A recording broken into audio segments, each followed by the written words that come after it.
Bueno, el tema se lo habíamos adelantado, está en las portadas prácticamente de todos los diarios del mundo, tiene que ver con Italia, tiene que ver con una reforma de la Constitución que finalmente fue votada en referéndum y ganó el no.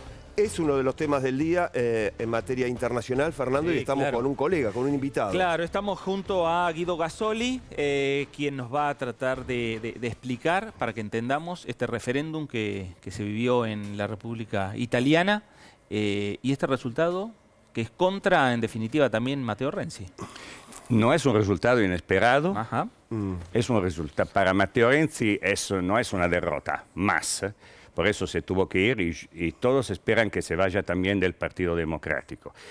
En este referéndum ganó la Constitución, que es un documento que fue hecho en el 1947 por un grupo de políticos italianos, luego obviamente la Segunda Guerra Mundial, con mucho sentido de la ética, y es un documento que siempre fue actual hasta no mucho tiempo atrás.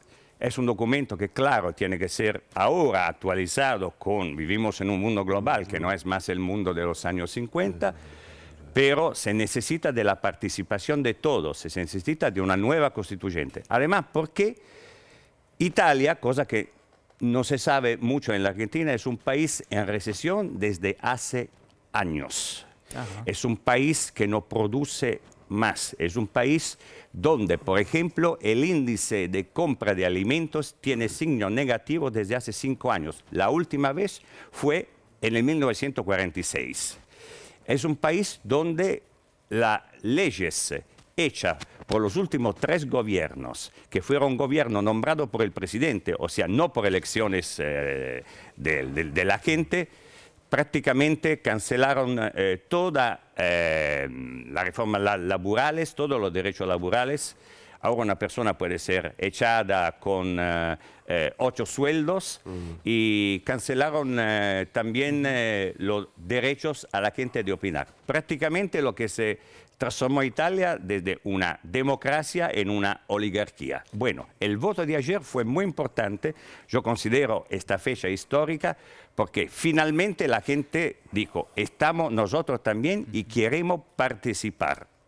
Guido, ¿cuáles fueron los 2 o 3 puntos de esta reforma de la Constitución que generaron más inconvenientes a la hora de sufragar, ¿no? Mucha gente se inclinó, la mayoría por el no. ¿Cuáles son los 2 o 3 puntos allí que generaron una situación de tensión o de debate en la sociedad italiana? Vamos a decir en primer lugar una situación de debate con mutuo respeto. Ajá. En Italia no se abrió una grieta. Claro. Y esto es algo muy importante porque un país no se puede desarrollar si está dividido. Y esto se quede muy claro. Los 3 puntos eran muy sencillos. Uno, que puede ser un punto condivisible, la abolición del CNEL, que es un instituto de la energía y del laburo que en 61 años de actividad y con una estructura faraónica ha parido 14 decretos. O sea, algo que se tendría que cancelar.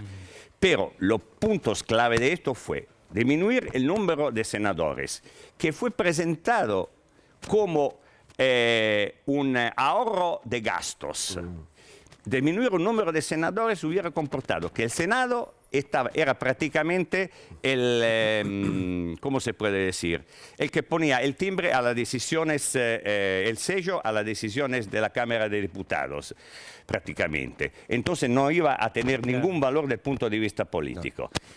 Y la reforma de artículos de la Constitución, artículos que estaban escritos en 10 renglones, clarísimo, que en la reforma Boschi, que es la reforma del gobierno Renzi, aparecían en 2 páginas donde se podían interpretar blanco, gris, amarillo y negro. O sea, donde era una interpretación política. En práctica, si pasaba el sí, Italia se iba a transformar en una oligarquía política donde el pueblo no iba a tener más ningún tipo de figura. Además, esto se hizo ¿por qué? Para responder a presiones de la Unión Europea y a presiones del Banco Mundial. Claro. El JP Morgan, le pido disculpa, el JP Morgan había escrito muy claramente que la Constitución italiana tenía que ser cambiada porque socialista, porque implicaba derechos laborales y derechos a la salud.